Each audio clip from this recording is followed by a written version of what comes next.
నిజం చేదుగా ఉంటుంది, అబద్ధం అందంగా ఉంటుంది. దూర ప్రాంతాల్లో ఉన్న వాళ్ళకి ఇక్కడ ఏం జరుగుతోందన్నది మీడియా మాత్రమే ఆధారం. ఆ మీడియా అమ్ముడుపోయింది, లేదా లొంగిపోయింది, లేదా బానిసత్వం చేస్తుంది. దాంతో వాస్తవాలకి దూరం అయిపోతున్నటువంటి పరిస్థితి, అబద్ధాలను నమ్మాల్సిన పరిస్థితి, లేదా తమ నమ్మిన నాయకులకు అనుగుణంగా ఆలోచించాల్సిన పరిస్థితి.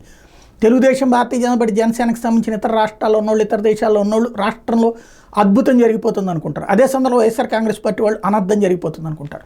నేనైతే ఏది జరుగుతుంటే అది మాత్రమే ప్రస్తావిస్తున్నా, తప్పైతే తప్పని చెప్తున్నా, రైట్ అయితే రైట్ అని చెప్తున్నా.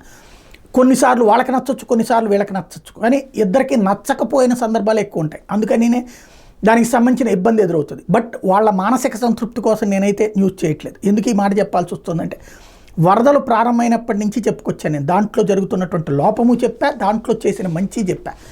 వరద బాధితులకు సంబంధించిన పరిహారం చరిత్రలోనే అత్యధికంగా ఇచ్చిన మాట వాస్తవం. ఇది నేను ఖచ్చితంగా ఒప్పుకుంటాను, నిజమని చెప్తున్నాను కూడా. అదే సమయంలో బాధితులందరికీ అందిందా లేదా, ఇది ప్రభుత్వం క్రాస్ చెక్ చేసుకోకూడదు.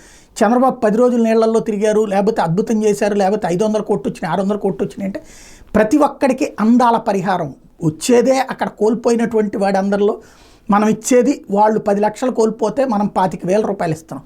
వాళ్ళు 50,000 1,00,000 రూపాయలు కోల్పోతే మనం 10,000 రూపాయలు ఇస్తున్నాం.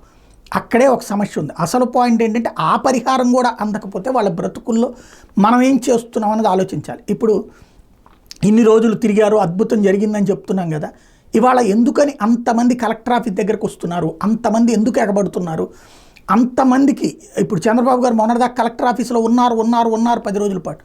ఇప్పుడు కరెక్ట్గా పరిహారం సందర్భంలో ఎందుకు ఉండట్లేదు? ఇప్పుడు వచ్చిన వాళ్ళందరితో మాట్లాడి వాళ్ళకి సంబంధించి, ఇప్పుడు తెలుగుదేశం పార్టీ కార్యాలయం దగ్గరకు కూడా నేను వెళ్ళారు బాధితులు, మాకు పరిహారాలు అందట్లేదని చెప్పేసి. ఈ పరిహారాలు మరి అందరికి అందుతుంటే లేదు, వాళ్ళు అబద్ధం చెప్తున్నారు. పదండి, వాళ్ళ దగ్గరకు 100 మంది కాదు 1000 మంది ఆఫీసులో రోజు కూర్చోబెట్టండి. ఎవరెవరైతే వస్తున్నారో వాళ్ళందరి దగ్గరికి ఆ కాగితం తీసుకుని వాళ్ళ ఇంటి దగ్గరికి వెళ్ళండి. వాళ్ళకి మునిగిందో లేదో చూడండి.